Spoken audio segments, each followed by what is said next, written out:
Hola a todos, hoy vamos a ver el oscilador. Vamos a ver qué es un oscilador, configuración y control del mismo, tipos de oscilador, algunas consideraciones prácticas a la hora de hacer un diseño de un circuito impreso, qué es un ciclo de instrucción y las funciones de retardo o delay. ¿Qué es un oscilador? Un oscilador es un circuito capaz de generar una perturbación estable y periódica, manteniendo la frecuencia y una forma de onda estable. Se aprovecha la oscilación amortiguada de circuitos con componentes LC que tienen la capacidad de almacenar y entregar energía. Acá en la simulación podemos observar que el capacitor, que está completamente cargado, entrega su energía, se va descargando, en la bobina L1. En el momento en que el capacitor se descargó completamente, la bobina empieza a entregar la energía que almacenó al capacitor, y así sucesivamente hasta que toda la energía se va disipando en forma de calor y vemos cómo se va atenuando la oscilación. Algunos factores como la variación de temperatura, variación de carga o cambios en la alimentación pueden afectar a la estabilidad de la frecuencia. Por eso se suelen utilizar componentes como el cristal de cuarzo, que utiliza el efecto piezoeléctrico para generar vibraciones mecánicas u oscilaciones que reemplazan a los circuitos LC. Este cristal de cuarzo tiene un circuito equivalente que podemos observar en la figura y físicamente lo podemos encontrar en diferentes formatos. Los microcontroladores son máquinas secuenciales, por lo tanto necesitan de pulsos de clock para trabajar. En estos pulsos el microcontrolador no trabaja y solamente retendrá sus estados lógicos internos. Se utilizan compuertas para obtener una señal de clock limpia a partir de la oscilación de un cristal, ayudados por unos capacitores para estabilizar la frecuencia de esta oscilación. Podemos observar en la simulación una señal de clock limpia. La señal de clock es estable, periódica y rectangular. Esta señal podemos observar que tiene un periodo T. Si recordamos que la frecuencia es la inversa del periodo, podemos hallar la frecuencia de esta señal. Además, si pasamos de un nivel lógico alto a un nivel lógico bajo, podemos decir que se está tratando de un flanco descendente, mientras que si pasamos de un estado lógico bajo a un nivel alto, se trata de un flanco ascendente. El oscilador se controla mediante dos registros de configuración y otros dos de control. Los registros de configuración son el config1L y el config1H, con los cuales se elige el tipo de oscilador a utilizar. Entre los registros de control está el oscon, que selecciona el modo activo de reloj, y el osctune, que se utiliza para variar la frecuencia de la fuente int-rc. Tipos de oscilador. Utilizando el registro config1H, se deben programar los bits de configuración del FOSC3 al FOSC0 para poder elegir un modo de operación. Entre esos modos, dependiendo del valor de estos 4 bits, podemos elegir un cristal o resonador, un cristal o resonador de alta velocidad, un cristal o un resonador de alta velocidad con un PLL habilitado, clock externo, un clock interno, entre otros tipos de oscilador. Estos bits de configuración se encuentran fuera de la memoria de programa y solamente se puede acceder a ellos utilizando otro método de acceso. Algunos de estos bits deben configurarse antes de que se ejecute nuestro código, como por ejemplo los del oscilador. Si el oscilador no funciona bien, el código tampoco. La manera de acceder a estos bits sería utilizando la directiva pragmaconfig. De esa manera podemos acceder antes de que se ejecute nuestro programa. Para más detalles, en el MPLAB vamos a Help, Topics e ingresamos en PIC18 Config Settings. Entre los modos del oscilador podemos encontrar el modo de cristal resonador cerámico. En este modo utilizamos los pines del microcontrolador OSC1 y OSC2 para conectar un cristal o un resonador. Además, debemos conectar unos capacitores para estabilizar la frecuencia. El valor de estos capacitores lo podemos obtener de las hojas de datos, pero estos valores son solo valores experimentales que sirven para la guía del diseño. Ahora, ¿esto qué significa? Significa que se debe probar el rendimiento del oscilador, el cual también depende de la alimentación y de la temperatura de trabajo.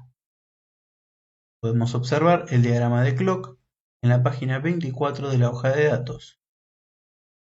Entre otros de los modos, podemos encontrar el de clock externo. En modo HS, nosotros ingresamos en el microcontrolador a través de el pin OSC1 con una señal de clock externa. También podemos, en otro modo, utilizar una señal de clock externa, la cual se va a dividir por 4 y estar disponible, ¿no?, para testeo o para sincronizar con otros circuitos en el pin OSC2 del microcontrolador.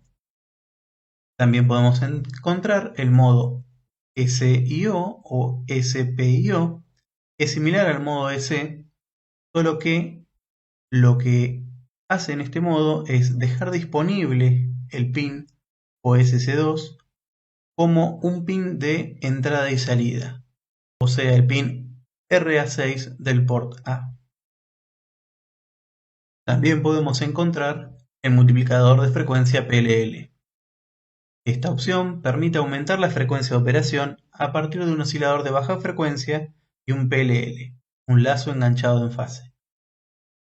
Por ejemplo, si tenemos un cristal externo de 10 MHz, con un PLL lo podemos multiplicar, en este caso por 4, y obtener una frecuencia de 40 MHz. Los microcontroladores también incluyen un oscilador interno. Este bloque de oscilador interno genera dos señales de clock diferentes, las cuales pueden sustituir el uso del oscilador externo en los pines OSC1 y OSC2. Podemos observar el diagrama de clock en la página 24 de la hoja de datos del microcontrolador. En este caso, la fuente de clock sería la del oscilador interno. La salida principal del oscilador interno se la conoce como int OSC. Es un clock de 8 MHz y mediante un postcaller se puede proporcionar un rango de frecuencias entre 31 kHz y 4 MHz. La otra fuente es la del oscilador RC, int RC, que da una señal nominal de 31 kHz. Consideraciones prácticas. En la mayoría de los casos vamos a utilizar cristales como fuente de clock para nuestro microcontrolador. A la hora de realizar un circuito impreso, debemos tener algunas precauciones. Podemos observar en la figura que nos resulta cómodo dibujar el cristal y los capacitores de esa manera, pero debemos tener en cuenta que C1 y C2, además de ayudar a la estabilización de la frecuencia, también forma parte de una red de adaptación y la misma debe estar entre los circuitos a adaptar, como observamos en la siguiente figura. A la hora de realizar el diseño del circuito impreso, debemos tener en cuenta que el cristal debe estar alejado de las fuentes de alta frecuencia, líneas de clock y líneas de conmutación, dado que pueden interferir y generar ruido que perturbe la oscilación. Las pistas deben ser lo más cortas posibles. El capacitor conectado a OSC1 debe ir primero entre los dos capacitores. Aquí podemos observar que en este circuito el capacitor C6 cumple el rol de C1 y el capacitor C7 cumple el rol de C2. Ambos capacitores deben estar lo más cerca posible entre sí y sus respectivos pines, los pines OSC1 y OSC2. Los capacitores deben ser de baja pérdida y estables a la variación de temperatura, o sea, tienen que ser de bajo coeficiente térmico. En algunos casos, se debe colocar un anillo de protección, el cual debe incluir en su interior todos los componentes que están relacionados con el circuito oscilador y deberá estar conectado a la masa del oscilador. Ciclo de instrucción. Internamente, la entrada de clock es dividida por 4 para generar 4 clocks no superpuestos, Q1, Q2, Q3 y Q4. Un ciclo de instrucción consiste en 4 pulsos de clock de Q1 a Q4 y es el tiempo en que tarda el microcontrolador en ejecutar una instrucción. Por ejemplo, si tenemos una frecuencia de oscilador de 4 MHz, la dividimos por 4, obtenemos una frecuencia de ciclo de instrucción de 1 MHz y a su vez obtenemos la inversa de la frecuencia, podemos obtener el tiempo de un ciclo de instrucción, que en este caso sería de 1 microsegundo. Funciones de retardo, delay o demoras. Los microcontroladores poseen un set reducido de instrucciones para trabajar en Assembler. Entre estas instrucciones está la instrucción NOP. Es una instrucción en la cual el microcontrolador no hace nada durante un ciclo de instrucción. En lenguaje C18 lo podemos escribir de la siguiente manera. La instrucción NOP es útil si necesitamos realizar pequeños retardos, pero es poco práctica para tiempos mayores. Por ejemplo, si tenemos un ciclo de instrucción de 1 microsegundo, queremos hacer un retardo de 1 milisegundo, debemos escribir 1000 instrucciones NOP. En C18 tenemos una librería, que es la librería delays.h, incluye 4 funciones de retardo. Estas funciones se deben escribir respetando las mayúsculas y minúsculas, y al final de las mismas se debe colocar un punto y coma. Su modo de uso es el siguiente. Cada una de estas funciones recibe un parámetro, en este caso el parámetro i. I puede valer entre 0 y 255, teniendo en cuenta de que si i es igual a 0, en la fórmula utilizamos el valor 256.